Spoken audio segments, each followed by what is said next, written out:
Hello everyone, I'm Timothy Go and you're watching the first episode of That's IT uploaded for 2012. And finally, a good product like the MacBook Air is being copied. I'm talking about the Ultrabooks, a new category of lean, mean, powerful machines. Intel is leading the way, pushing manufacturers to build Ultrabook, a new line of thin, light, and powerful computing machines that brings together the best of tablets and ultra-portable notebooks in one package. We saw an opportunity to create machines that are great to look at, even better to use, yet without performance compromises. Inside, the Ultrabooks are made possible with state-of-the-art Intel innovations like low-voltage Intel Core processor, frame no thicker than 21 millimeters, minimum of 5 hours of battery life, and extremely fast boot times. Storage facility in laptops used to be this. The flash storage used in Ultrabooks are now a lot smaller and a lot faster too.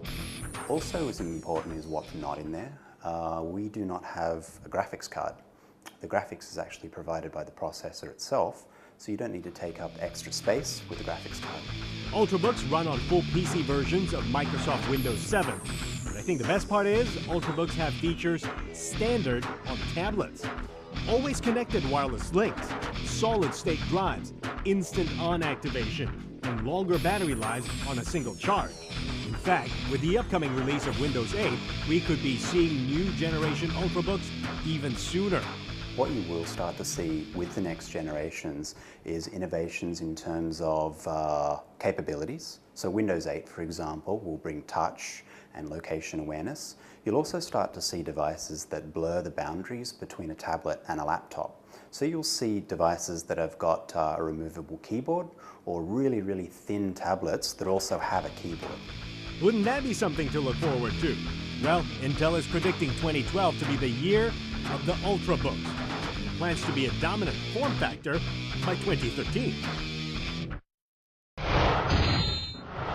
So, what do you do with a dilemma like social media? On one hand, we need it. On the other, it can destroy you. It brings people together, but it can also break us apart. Companies use it to advertise. Customers use it to complain. Real time. Politicians use it to get votes, but voters can use it to bring down regime. You get the picture. So can the rise of social media be slowed down? Can it be regulated? Or should it be stopped? When you have more than 700 million people on Facebook, it's hit critical mass. You've heard it before. If Facebook is a country, it would be the third biggest by population. And that means the people in it has the power to move the world in ways never thought possible. 2011 was the year Facebook proved to be a force to be reckoned with. In the Middle East, students use it to bring powerful regimes down. In Asia, citizens used it to get their voices heard on everything under the sun. And because of the number of people now on social media, those voices are magnified. And you are also seeing how social media affects power structures in the countries. Social media's role in the Arab awakening, social media's role in the Singapore elections, which is actually very interesting and very subtle, but so much fun to watch. Well, it may be fun for you and me, but it is not fun for those who belong to a different generation, the ones who can't react quickly enough when it is required. The older generation who are used to doing things a certain way are not used to dealing with this new technology, are not used to being able to IM or BBM or go on Facebook. And these are all, the younger kids now, that's how they live. They live off their mobile phones. Their iPhone is revolutionary in that sense. So there's a generational divide that is also starting to change because Facebook's largest growth population just last year was hitting the 40s. But what does this all mean to us?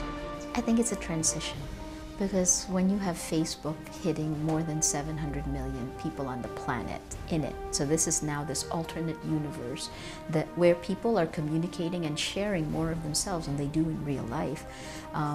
The rest of the people who aren't there have to deal with the movement of that world. We have never been able to harness this many people for a particular purpose like this. This is something completely new in our world. We have also, in the history of mankind, never been at a place where we can connect so many people. Social media is changing everything we do. Our behavior, daily routines, altered from the moment we wake up. Do you not check Facebook or Twitter even before you go for breakfast? Do you not take a snapshot of an interesting activity to tweet pic? And don't you check in on Facebook whenever you're at a cool venue? Those were just some of the things we never did prior to 3 years ago. Now, if we're unhappy over service lapses, say on a commuter train line, we post it online, and that information is echoed right away by those in the same situation. A good thing to get information across, but not so good if you are at the receiving end of bad news. Companies big and small are being urged to get on the bandwagon and engage customers in a conversation, not just for damage control, because it is a cheaper and a better way of connecting. Lots of social media out there. Engage with your customers. Achieve Global work with a lot of corporations who have taken the plunge. They've gone into social media. They're asking questions, and their customers are giving them some great insights. Stuff that consultants would charge a fortune for, your customers will tell you for free. Social media is predicted to bring about change faster than anything we've seen before. So some governments want to control it in the guise of protecting its citizens, while others are calling for access to be made a guaranteed right. We are living in a world where the ground is shifting underneath our feet, and you have to find your balance. And I think the last few years and the next few years are where we will do that. But the big question is, with social media becoming mainstream, will it lose its appeal among the very people who's driving its growth? I guess we'll have to wait and see what the trend is like this year. Well, speaking of trends, we hear that voice-enabled TVs will be revealed at the Consumer Electronics Show in Las Vegas this year, so stay tuned to That's IT's CES episode on January 15th. That's all for this week here on That's IT. Have a wonderful 2012 and take this opportunity to update or reboot yourself. I'm Timothy Go. That's it. Have a happy new year.